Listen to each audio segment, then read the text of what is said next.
After leaving the garden, life continued east of Eden. Adam and Eve began to build a family. 2 sons were born, Cain, the first, and Abel, his brother. Both brought offerings before God. Abel gave the best from his flock, with a heart full of honor. Cain brought an offering too, but his heart was divided. God looked with favor on Abel's offering, but Cain's was rejected. Jealousy crept into Cain's heart. Anger burned beneath the surface.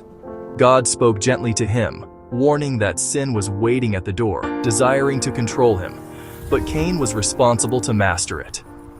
Cain did not listen. Out in the field, Cain rose up against his brother Abel and killed him.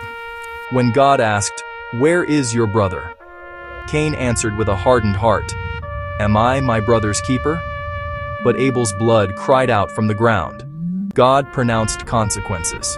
The land Cain had worked would no longer yield its strength, and Cain would live as a restless wanderer. Yet even then, God marked Cain with protection, showing that mercy still followed humanity, even in sin. Generations passed. People multiplied. Some honored God.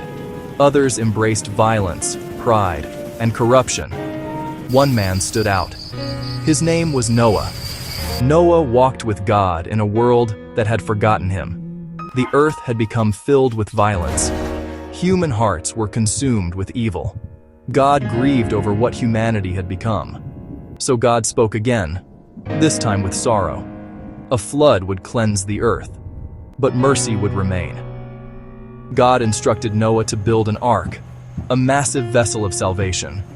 Though rain had never fallen like this before, Noah obeyed. Day after day, he built. People watched. They mocked. But Noah remained faithful. God gathered animals, 2 by 2, into the ark. Every detail was intentional.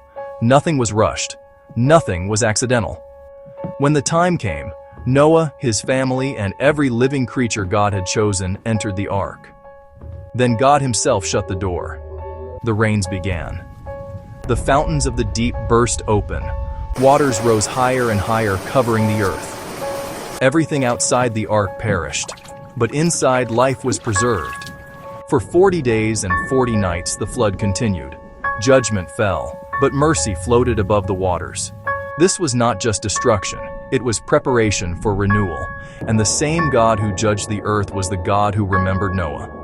The story was not over, it was being reset, because even in judgment, God always makes a way to save.